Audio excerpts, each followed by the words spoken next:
It was a hot summer night in the small town of Darin. 3 friends, Omar, Yusuf, and Khalid, were bored out of their minds. They had finished every video game they owned and watched every scary movie they could find. "Man, there's nothing to do," Yusuf complained, lying on the floor of Omar's room. Khalid kicked an old cardboard box near the corner. "What's in this thing?" Omar shrugged. "Probably junk from the attic. My dad brought it down yesterday." Curious, Khalid opened the box. Inside was a strange wooden board, covered with dust and carved with letters that didn't look like English or Arabic. Across the top, one word stood out: WIJEH. "What kind of name is that?" Yusuf asked, frowning. "It looks like a Ouija board," Omar said quietly. "You know, those things people use to talk to spirits." Khalid laughed. "Bro, that's fake. Just some old toy." "Did you feel that?" he asked. The other 2 shook their heads. Yusuf grinned. "Let's play it. Maybe we'll summon a ghost or something." Omar hesitated, but his curiosity won. "All right, but only for fun." They placed the board on the floor, lit a single candle, and sat in a circle. The air around them grew strangely quiet, too quiet. Khalid laughed nervously. "So, how do we start?" Omar pointed at the small glass piece that came with the board. "We all touch it, and then ask if someone's here." They each placed a finger on the glass. Yusuf smirked. "Okay, spirit or whatever, are you here with us?" At first, nothing happened. Then, slowly, the glass moved. It slid toward the word yes. The candle flickered violently. Omar's voice trembled.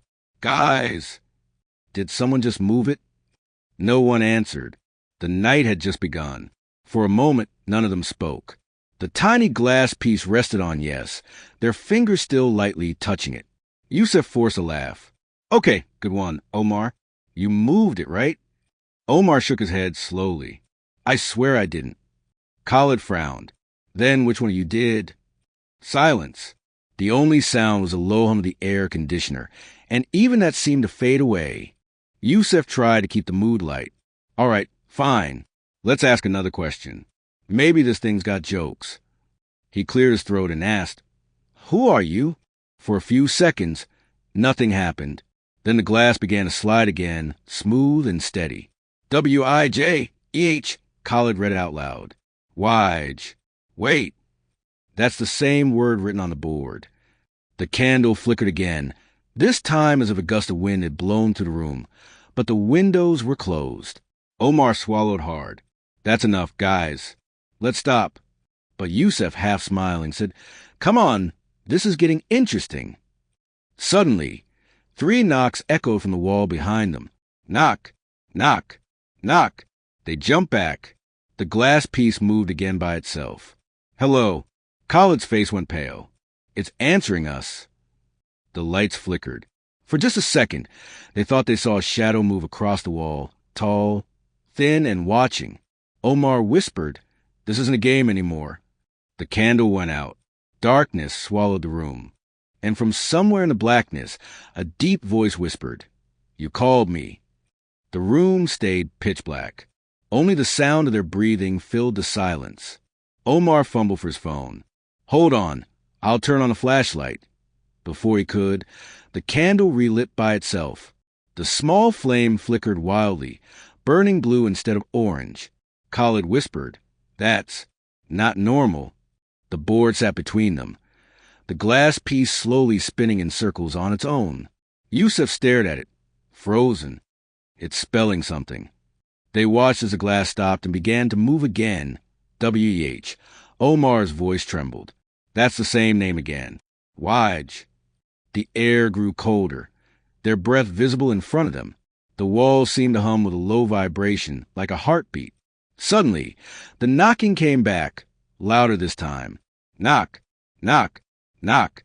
But now it came from inside the closet. Yusuf turned toward it. "Is someone there?" he said, his voice shaking. No answer. Then the door of the closet creaked open slowly, revealing only darkness inside. Khalid grabbed Omar's arm. "Stop looking at it, man. Let's just go downstairs." Omar nodded, but before they could move, The board made a sharp crack sound, as if someone had scratched it from underneath. The glass piece slid one last time, fast and rough, spelling out, "I see you." The candle went out again. From the darkness of the closet came a deep, rasping breath. Closer and closer. Then, in a whisper that crawled through the silence, a voice said, "Play with me." The next second, the candle burst back to life, its blue flame flickering violently. Omar, Yusuf, and Khalid backed away from the board, their faces pale. "Who's there?" Omar shouted, his voice shaking. The only response was the sound of the closet door slamming shut.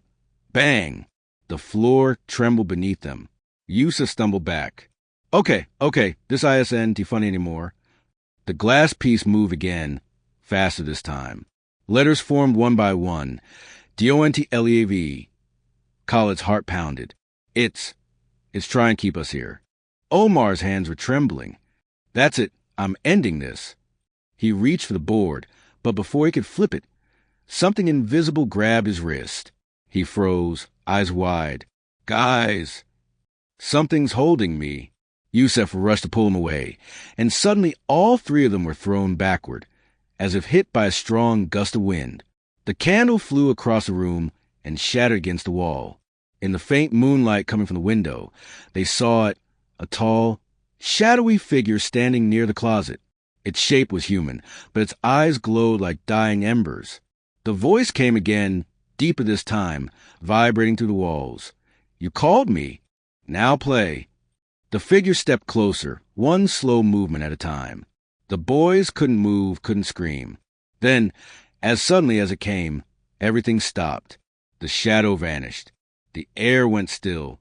The board lay in the middle of the floor, cracked in half. No one spoke for a long time. Finally, Yusuf whispered, We should tell someone." Khalid shook his head, staring at the broken board. "Who's going to believe us?" Omar swallowed hard. "We'll just forget this ever happened." But as they left the room, none of them noticed the words now burned into the wood of the board. "The game never ends." The next night, none of them could sleep. Omar kept hearing knocks on his bedroom wall. Always 3 knocks. Yusuf's lights flickered on and off, though the power never went out. And Khalid swore he saw someone standing at the end of his hallway, tall, still, watching, before it vanished into the dark. By morning, they decided to meet at Omar's house again. The board was gone. But the glass piece lay on the floor, perfectly clean, glowing faintly red. "I threw that thing away," Omar whispered. Yusuf frowned. "Then why is it here?" Before anyone could answer, the glass slid across the floor by itself, stopping in front of their feet. Words formed in the dust beneath it, as if written by invisible fingers. 3 questions. 3 choices.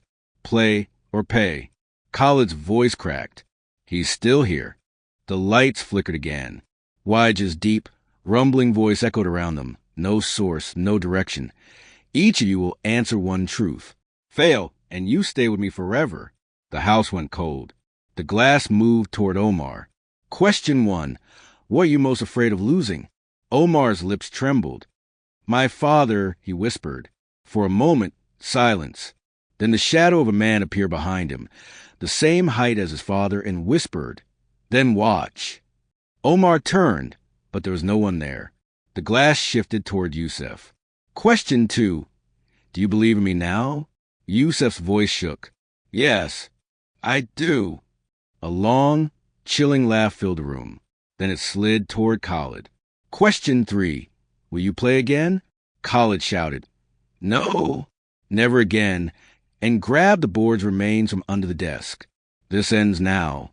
He smashed the glass piece with a hammer. It shattered, but instead of silence, a sharp scream erupted, echoing through the house until it cracked the windows. The pieces of the glass turned to ash. Then silence. Omar fell to his knees, breathing heavily. "Is it over?" No one answered. Behind them, written across the wall in black ash, were the words, "One more round." The house was dead silent. The words, "One more round," burned across the wall like fresh ink, slowly fading into smoke. Omar stood up, shaking. "We're ending this. Tonight." Khalid nodded. But Yusuf just stared at the floor. "It doesn't matter," he said softly. "You can't end something that isn't a game anymore." The air grew heavy again, the kind of silence that presses against your ears. A faint hum filled the room, and the ashes from the shattered glass began to swirl, forming a shape, a face. "WIJEH." Its hollow eyes stared at them. "The game began with 3, the voice whispered, "and it must end with 3. Omar shouted, "We're done playing." But the door slammed shut behind them, locking. Every light in the house went out. The only illumination came from the glowing letters on the floor. Play. The board, though broken, started to rebuild itself, piece by piece, like invisible hands were putting it back together. The glass reformed, glowing crimson. Yusuf's voice cracked. "It wants us to finish." Khalid clenched his fists. "Then we play, but on our terms." He grabbed the board, lifted it high, and threw it into the fireplace.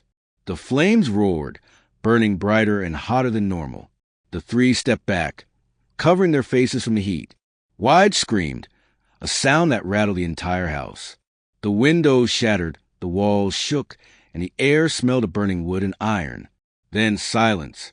When the fire died down, nothing remained of the board but gray ash.